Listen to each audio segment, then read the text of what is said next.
Alright guys, this is my second review for this week because I've kind of been behind this week, so uh, I appreciate y'all watching, and like I said, thank you for watching, and everybody that's commented on Facebook about it, and commented on YouTube, and watched, and I appreciate it, I really do, and I'll try to comment on every person's on them, I do anyways on Facebook, and I'll try to do the same on YouTube, so yeah, I appreciate it, thanks. My next review is going to be a movie that's a documentary about Unit 731, and it's Phillosophy of a Knife. It's by, I'm probably going to butcher this name, but it's Andrei Iskanov. He also did Nails and, I think, Visions of Suffering. But I know he did Nails, I'm not sure on Visions of Suffering. This is the 2-disc limited edition version, which is more expensive. And it's supposed to be going out of print soon. I've heard it's like limited to 1,000 copies, but I'm not sure. This movie is like documentary, I should say. Covers what the Japanese people did to Germans, Russians, and Chinese people during World War II for biological and chemical research and development. Research and development.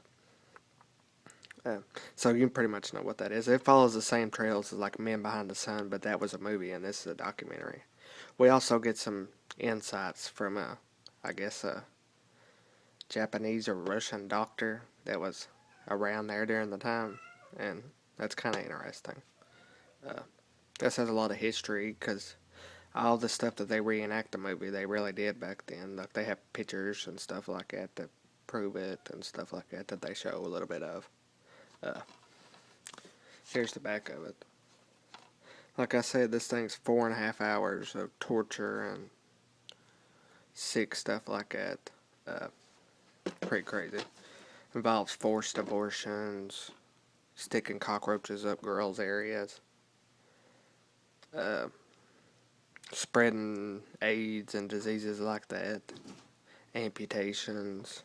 There's babies in jars and stuff like that. Gas chambers, teeth torture, all kinds of other stuff.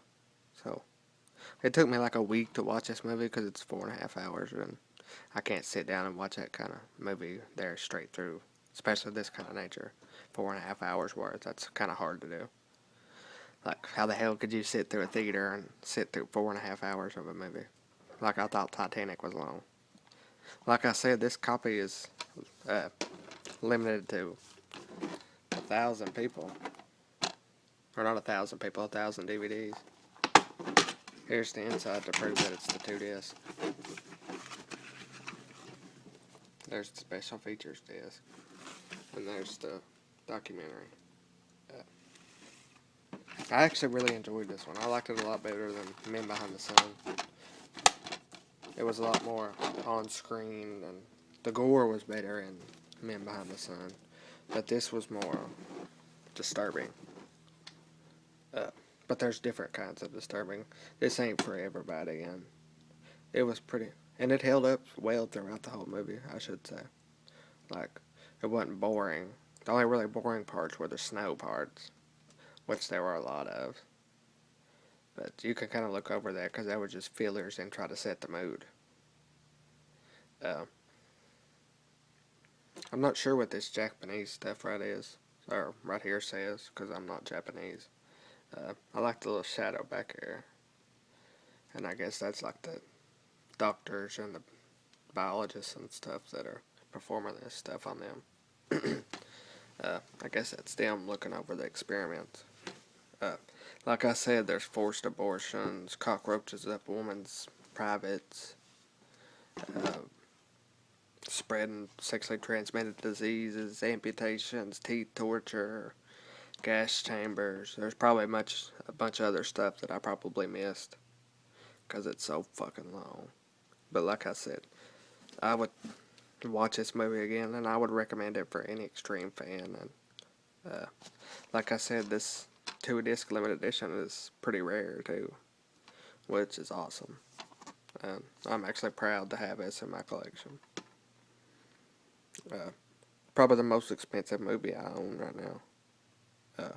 Most of the ones you can find are like 80, 90, $100 for this. I paid like 30. So, yeah. Uh, Not much more I'm going to say about it than I like his saying back here. Philosophy of a Knife is a biological insanity printed on film and a wet dream for all lovers of the macabre. And it really is. Um, I'm not going to say I enjoyed it because I don't enjoy torture. But it was really inciting and kind of scary that Japanese people did that to them back then. So, uh, I appreciate you guys watching and keep coming back because I'll have more reviews and other stuff for you. So, thanks for watching. Bye.